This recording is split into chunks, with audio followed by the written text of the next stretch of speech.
तो शुरुआत करते हैं हम आज का lecture. Ancient history. Ancient history में सबसे पहले आपको पीरियडाइजेशन जानना बहुत ज़रूरी होता है कि कालानुक्रम। हिस्ट्री कुछ नहीं, टाइम की स्टडी ही है। टाइम के साथ जो चेंजेस हो रहे थे उनकी स्टडी को ही हिस्ट्री कहते हैं। ठीक है, तो क्रोनोलॉजी बहुत इंपॉर्टेंट हो जाती है। क्रोनोलॉजी में जो सबसे पहले बात आपको समझनी होगी वो ये है कि AD और BC, जैसे हम कह रहे हैं पीरियडाइजेशन ऑफ इंडियन हिस्ट्री, कि इंडियन हिस्ट्री का पीरियडाइजेशन, भारतीय इतिहास का कालानुक्रम, भारत के इतिहास में कब क्या हुआ, तो हम स्टोन एजेस देखेंगे। स्टोन एज कहेंगे भारत में आज के 5 लाख वर्ष पूर्व, before 5 lakh years from now, 10,000 BC तक स्टोन एज कंसीडर की जाती है। अब ये 1000 BC तक ये स्टोन एज कंसीडर। अब ये स्टोन एज होती क्या है? Stone age is nothing but जब we man were using the stones for fulfilling our daily needs, तो उस पीरियड को स्टोन एज कहा गया। लेकिन स्टोन एज में केवल स्टोन का यूज़ नहीं कर रहे थे, उसमें मुख्य रूप से सेंटर में स्टोन था, लेकिन हम लोगों ने डोमेस्टिकेशन ऑफ एनिमल भी किया, डोमेस्टिकेशन ऑफ एग्रीकल्चर भी हुआ, फिर मेटल्स आए, तो वो तो ठीक है। लेकिन हम पीरियडाइजेशन की जो बात करें कि इस समय से इस समय तक था, तो जो ये वर्ड यूज हो रहा है BC यानी बिफोर क्राइस्ट, तो अगर आज हम कहें कि आज की तारीख क्या है, तो आप बताओगे ये डेट है, ये ईयर है, ये मंथ है। तो ये ईयर कैसे पता चला कि अगर आज 2026 की कोई डेट है तो आज 2026 ये क्या है, तो आप कहोगे 2026वां साल है। तो कब पहला साल था? तो जो पहला साल था जहाँ से ईयर को कंसीडर हमने करना शुरू किया, जो स्टैंडर्ड डिवीज़न है जहाँ से ईयर कंसीडर, उसको बोलते हैं AD, आफ्टर डेथ। किसकी डेथ के बाद? क्राइस्ट की डेथ के बाद। ठीक है, तो क्राइस्ट के जीवन काल को, लाइफ पीरियड को, लाइफ टाइम को मान लिया गया। वो एक आप कह सकते हो डेटम लाइन, जहाँ से आप कंसीडर कर रहे हो कि वहाँ से हम नया एक पैटर्न लेकर आ रहे हैं, स्टैंडर्ड लेकर आ रहे हैं कि हम टाइम को मेज़र करेंगे या ईयर को मेजर करेंगे। ठीक है, और उससे पहले का ईयर का फिर क्या होगा, उसको क्या कहेंगे? तो हमने कहा उसको BC कहेंगे। मान लीजिए क्राइस्ट की डेथ से पहले 400 साल पहले की बात करें, क्राइस्ट की डेथ से, तो आज अगर पूछा जाए कि क्राइस्ट की डेथ से 400 साल पहले कुछ हुआ था, तो आज कितने साल हुए? तो अगर आज 2026 चल रहा है तो 2026 में तो एक हो गया आपका, जिस समय क्राइस्ट की डेथ हुई वो पहला वर्ष हो गया, और आज 2026वां वर्ष चल रहा है, तो ये तो क्राइस्ट की डेथ से 2026 साल हो गए, और 400 साल वो पिछला, तो 2026 में 400 ऐड कर दीजिए। ठीक है, तो 2026 में यू विल ऐड 400, तो वो जो ईयर होगा वो शो कर रहा होगा उस टाइम पीरियड को। तो पहले वाले को क्या किया जाए, तो पहले वाले को कहा गया BC, बिफोर क्राइस्ट। ठीक है, तो यही वो 1000 BC शो कर रहा है।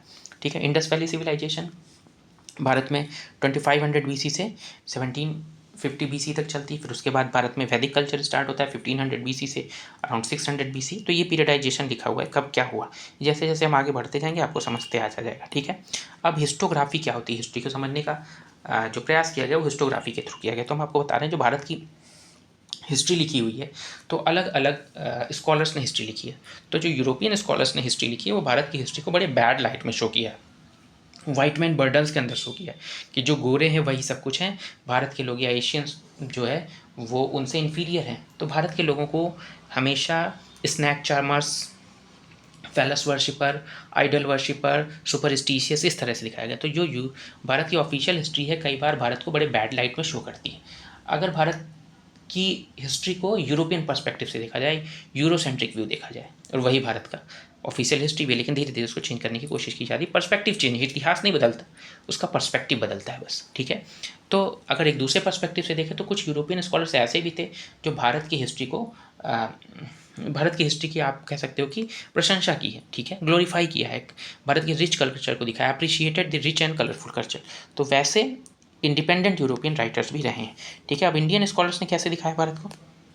इंडियन स्कॉलर्स ने भारत को जो दिखाया है वो दो तरह से दिखाया है। एक सेकुलर नेशनलिस्ट रहे हैं, एक कम्युनल रहे हैं। तो जो सेकुलर रहे हैं उन्होंने सही को सही कहा, गलत को गलत कहा, लेकिन जो कम्युनल रहे हैं उन्होंने ओवर ग्लोरीफाई कर दिया भारत की हिस्ट्री को। इतिहास में सब कुछ सही नहीं हो सकता है ना, लेकिन ओवर ग्लोरीफिकेशन अगर आप कर दोगे तो गड़बड़ हो जाएगा। ठीक है, तो ये कुछ इस तरह की बातें उस दौरान चल रही थी।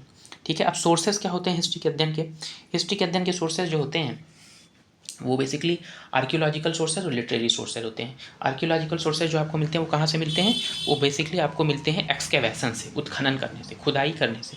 ठीक है, तो उत्खनन जब आप करोगे तो दो तरह का उत्खनन कर सकते हो। तो यहाँ देखिए लिखा हुआ है हॉरिजेंटल एक्सकेवेशन और वर्टिकल एक्सकेवेशन। हॉरिजेंटल एक्सकेवेशन जब आप एरियल वे में करते हो, मतलब आप ऐसे कह सकते हो कि जब आप एक्सपैंड करते हो, तो हॉरिजॉन्टल, किसी एक पॉइंट पर नीचे जाकर एक्सकेवेट कर रहे हो तो वर्टिकल।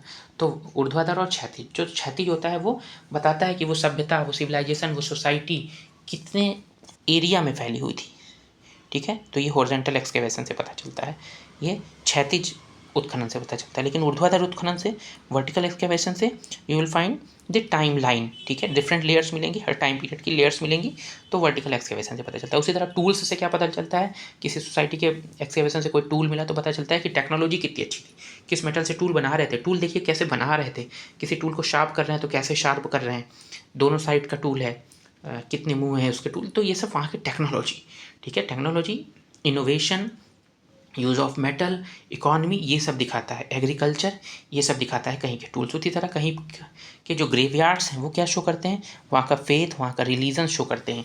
लाइफ आफ्टर डेथ में बिलीव करते हैं कि नहीं करते हैं वहाँ के लोग, तो वहाँ का ग्रेवयार्ड है। वहाँ की पॉटरीज, वहाँ के बर्तन क्या शो करते हैं, फेथ शो करते हैं, रिलीजन शो करते हैं, वहाँ की टेक्नोलॉजी शो करते हैं, यूज़ ऑफ मेटल शो करते हैं, इनफैक्ट इकोनॉमी को भी शो करेगा, ठीक है। तो ये सारी चीज़ों से हमको आप पता लगता है, आर्कियोलॉजिकल एविडेंसेस से पता लगता है कि उस समाज में जिसकी आप हिस्ट्री देख रहे हो, पढ़ रहे हो, वो कैसा समाज था, वो कैसी सोसाइटी थी, how that particular society was. Similarly literary sources जो होते हैं, जो लिखित सोर्सेज होते हैं, जो साहित्यिक स्रोत हैं, वो कैसे स्रोत हैं, प्री हिस्ट्री और दो सोर्सेज, प्री हिस्ट्री सोर्सेज और दो सोर्सेज जहाँ लिखा ही नहीं हुआ है कुछ, मतलब लिटरेचर आपको नहीं मिला है, no written records are available, जैसे स्टोन एज में आपको कोई लिटरेचर नहीं मिलेगा, ठीक है। तो प्री हिस्ट्री का टाइम हो गया। प्रोटो हिस्ट्री कौन सा पीरियड होता है, प्रोटो हिस्ट्री का पीरियड होता है जहाँ पर लिखा तो है बट नॉट येट डिसाइफर्ड, हमें समझ में नहीं आ रहा है कि वो क्या लिखा हुआ है, ठीक है। Written thing is available, written records are available but not yet deciphered, अभी तक पता नहीं चल पा रहा है क्या लिखा है, क्यों, क्योंकि वो लोगो सिलेबिक है, ठीक है, पिक्टोग्राफिक फॉर्म में लिखा हुआ है, ठीक है, पिक्टोरियल फॉर्म में लिखा हुआ है, लोगो बना के लिखा हुआ है, तो डिसाइफर नहीं। तो ये होता है प्रोटो हिस्ट्री, ठीक है। और हिस्ट्री क्या होता है, जहाँ पर लिखा भी और पता भी चल रहा है कि क्या लिखा है, जैसे मॉडर्न के बाद की हिस्ट्री, ठीक है। तो ये आपको ध्यान रखना होगा कि क्या होती है प्री हिस्ट्री, प्रोटो हिस्ट्री, और क्या होता है आपका हिस्ट्री, ठीक है। आप कल्चर और सिविलाइजेशन में डिफरेंस समझते हैं, जैसे आप समझते हैं ना कल्चर, जैसे संस्कृति और सभ्यता, संस्कृति धीरे धीरे इवॉल्व होता है और सभ्यता में बदल जाती है, ठीक है, कहते हैं नहीं बहुत सभ्य समाज है। अब देखो आप इंडस वैली के साथ लिखा हुआ है इंडस वैली सिविलाइजेशन, सिंधु घाटी की सभ्यता, लेकिन क्या वैदिक पीरियड के साथ लिखा हुआ है वैदिक सिविलाइजेशन, नहीं, वैदिक पीरियड लिखते हैं, ठीक है, समझ रहे हैं ना।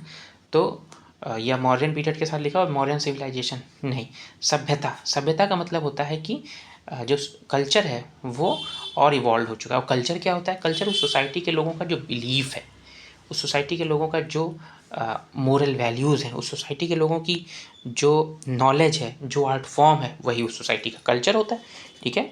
तो the knowledge, the art, the moral law, customs, capabilities, habits, ये सारी उस सोसाइटी में जो प्रोलिफरेट कर रही हैं, जो एक्सपेंड की हुई हैं, या जो सोसाइटी में जो प्रिवेलेंट हैं, जो आर्ट फॉर्म, जो लॉ एंड ऑर्डर, जो कस्टम्स, जो कैपेबिलिटीज़, जो हैबिट्स, वही उस सोसाइटी का कल्चर होती हैं। और कल्चर क्या होता है, उस सोसाइटी के लोग इनहेरिट करते हैं और ट्रांसमिट करते हैं, उस सोसाइटी में ही एक से दूसरे में ट्रांसमिट होती है, ठीक है। तो culture is learned not inherited, not inherited मतलब ये कोई पहले से नहीं लेकर आता है, ठीक है, आप सोसाइटी का पार्ट हो गए, you are learning those custom being a part of that society, आप वो सीख रहे हो, क्यों सीख रहे हो, क्योंकि आप उस समाज का हिस्सा हो, इसलिए वो आपका कल्चर है, वो आपकी संस्कृति है, ठीक है। लेकिन वही संस्कृति जब इवॉल्व हो जाएगी, टेक्नोलॉजिकल फॉर्म में आ जाएगी, जैसे आप मेटल्स का यूज़ करने लगे, आप वेट एंड मेजरमेंट का यूज़ करने लगे, आप जिस तरह के कपड़े पहन रहे हो उस तरह के सारे लोग कपड़े पहन रहे, एक विशेष तरह का कपड़ा पहन रहे हैं, ठीक है, विशेष तरह के घर बना रहे हैं और बहुत उच्च घर है, बहुत उच्चीकृत घर है, बहुत हाई टेक्नोलॉजी का यूज़ करके बनाए उस समय के हिसाब से, तो ये सिविलाइजेशन, यही सभ्यता होती है, सभ्यता होती है। तो कल्चर दो तरह का होता है, एक मटेरियल जो आपको दिख रहा है, घर बनाना, कपड़े पहनना, written form, art form, coins का यूज, ये सब कैसा कल्चर है, ये मटेरियल कल्चर है। और नॉन मटेरियल कल्चर क्या रिलीजियस बिलीफ है, क्या सोच है, ठीक है, क्या कस्टम्स है, ये नॉन मटेरियल कल्चर। तो जब मटेरियल कल्चर इवॉल्व होता है तो किस में पहुंच जाता है, सिविलाइजेशन में पहुंच जाता है, ध्यान रखिएगा, ठीक है। मटेरियल कल्चर सिविलाइजेशन का फॉर्म होता है, ठीक है, ध्यान रखेंगे। तो अब आते हैं हम लोग स्टोन एज पर। स्टोन एज अब नेक्स्ट लेक्चर से हम लोग शुरुआत करेंगे।